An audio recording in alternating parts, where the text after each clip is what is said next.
아직까지 해운대는 저평가된 아파트들이 조금 있긴 있어요. 하락장이 오더라도 집을 한 개를 가져가라고 꼭 얘기를 하거든요. 20대 30대 초반 분들한테 특히 얘기를 하고 싶은 게,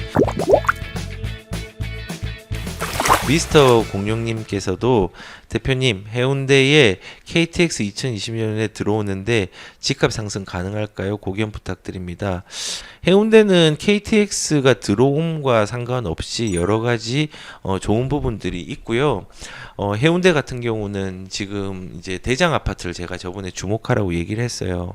뭐 예를 들어서 대장은 지금 그 LCT가 이제 제일 비싸긴 한데요. 이제 그렇게 이미 새거가 되어서 대장이 된 부분도 되게 중요하지만요.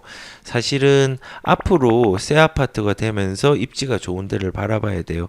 그런 부분들이 가격 상승에 대한 부분들의 지표가 될 수 있고, 해운대는 뭐 대우 마리나라든지 제가 얘기한 것처럼 그 다음에 그런 부분들이 이제 재건축이 되었을 때 가격 약진들을 봐야 돼요. 왜냐하면은 보세요. 그 남천 삼익비치 같은 경우도 누가 그게 20억이 넘을 줄 알았겠어요? 네, 재건축이 계속 절차가 도래할수록 정말 서울의 가격만큼 약진하는 걸 봤잖아요. 그래서 미스터 공룡님께서는 해운대에 KTX가 들어오는 거 분명히 그 호재로서의 작용을 할 수는 있겠지만은 이게 KTX가 들어오는데 굉장히 큰 호재라기보다는 움직임에 영향을 줄 수는 있다. 라는 거고, 그 동네는 이제 헌 아파트가 새 아파트가 되는 부분이 가격이 움직이는 어떤 지표가 될 수 있는 부분이 있다고 생각이 듭니다. 그리고 해운대 같은 경우는 제가 그런 게 있었어요. 작년에 제가 해운대 자동 되게 괜찮다.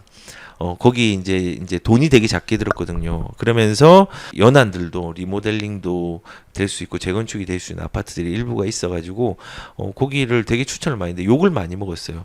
자동이 뭐 오르냐, 뭐 자동이 또 자동에 사시는 분은 자동 굉장히 좋은데 뭐 이런 반대급부도 있었고 여러 가지가 있었어요. 근데 결국은 자동이 저는 저평가돼 있다고 판단을 했고, 그 판단을 한 대로 투자를 하신 분들이 꽤 있어요. 근데 너무 감사한 거는 다행히 이제 리모델링 호재가 본격화되면서 가격들이 작년에 되게 많이 움직였어요. 작년하고 올해. 그래서 정말 다행이라는 생각이 드는데, 아직까지 해운대는 저평가된 아파트들이 조금 있긴 있어요. 그리고 부산에 조금 더 넓게 보면은 해운대, 그 다음에 수영, 그 다음에 남천동, 문현동, 그리고 연제구 이런 데 괜찮고요. 장기적으로 볼 때는 사실은 센텀시티에 보다 훨씬 큰 신축들이 들어오고 인프라가 들어온 데가 있죠. 중구 쪽에 북항이라든지, 그 다음에 이제 시민공원, 부산 시민공원 주변에 있는 촉진지구 있죠. 거기도 이제 지표로 조금 봐야 되는 부분들이 있어요.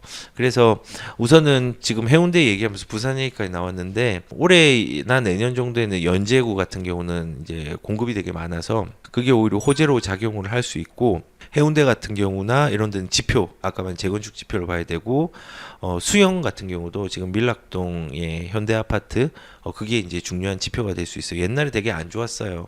근데 지금은 거기에 대지 지분도 그렇고 여러 가지 이제 입지 여건상 대장의 어떤 기운들이 물꿈물꿈 풍기죠. 그래서 걔도 지표로 봐야 되고, 그다음 삼익비치 지표로 봐야 되고, 동네는 동네 온천 럭키 아파트 이런 걸 지표로 보면서 걔들을 기점으로 가격들이 움직이는 들도 같이 봐야 돼요. 네. 그래서 미스터 공룡님께서는 좀 그런 부분들 한번 좀 보시고, KTX에서 여러 개가 파생됐는데 그냥 부산 전체에 대한 부분들 조금 찝어드렸습니다. 그리고 제이님께서 조정이 오면 한참 갈까요? 저는 잘 모르겠는데요. 좀 그런 생각도 들어요. 시장의 그 상승장이 되게 길면요, 하락과 조정의 안정도 길지 않을까? 그만큼 이제 누적된 피로감들이 좀 쌓인 거를 풀려면 시간이 조금 지나야 되지 않을까? 라는 생각이 조금 들긴 들어요. 근데 저는 이제 그런 거를 기다리는 시간도 부동산 투자의 하나의 방법이고 하나의 어떤 과정인데, 그런 부분들을 대비해야 되기 때문에 제가 항상 안전 마진을 확보하고 가라고 얘기를 해요. 그래서 안전마진을 제일 확보를 잘할 수 있는 적기는 사실은 뭐 작년부터 얘기를 했지만은 올해 2월에 그 이사 처리 오기 전에 집을 꼭 사세요라고 했고 지금도 얘기를 해요. 이번 9월달 이사 처리 오기 전에 좀 진입을 할 수 있는 부분들을 조금 고민을 해봐라라고 얘기를 하고 있어요. 그 이후에 기회가 없다는 게 아니라 안전마진의 어떤 규모들이 조금씩 줄어드는 부분들이 있다는 걸 말씀을 드리고 제가 나중에 하락장이 오거나 이렇게 하면은 꼭 얘기를 드릴게요. 징후가 있으면은. 그리고 솔직히 좀 염려가 되는 거는 그런 거죠. 아까 말한 것처럼 봄, 여름, 가을, 겨울처럼 상승과 조정과 뭐 안정화 시장과 하락들은 반드시 존재하고 하나의 묶음으로 생각이 돼서 경제 주기는 반드시 돌아옵니다. 하지만 그 주기 속에서 봄에 언제 비가 내리는지 그 홍수가 언제 나는지 이런 거 모르는 것처럼 우리가 언제 하락이 가장 많이 되고 작게 되고의 세세한 부분은 알 수는 없어요. 근데 이제 걱정이 되는 거는 저는 하락장이 오더라도 집을 한 개를 가져가라고 꼭 얘기를 하거든요. 근데 하락장을 견딜 수 있는 용기가 없는 사람은 나중에 저한테 엄청 컴플레인을 할 거예요. 왜냐하면 나 집 샀는데 집값 떨어졌는데 이거 어떡할 거냐. 이제 분명히 그런 얘기 하시는 분들도 있을 거라고 생각해요. 그럼에도 불구하고 저는 얘기를 드리고 싶은 게 이제 마인드 교육들을 같이 공유를 하고 싶어요. 왜냐하면은 견뎌야 되니까.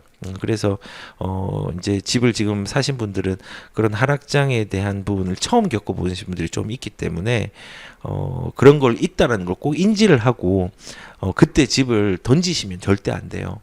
왜냐면은 그 하락장은 상승장보다는 무조건 짧아요.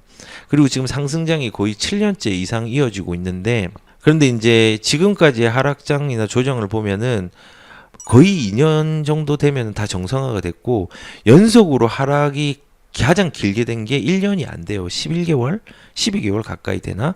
이제 서브프라임 이후죠. 그래서 하락은 오지만요. 하락을 극복하는 시간 동안에 내가 안전마진을 좀 확보하고 안정화된 시장이 오면요. 그때는 사람들이 전혀 관심을 가지지 않는 부동산 시장이 올 수 있어요. 못 믿으시겠지만 항상 그런 주기가 있었어요.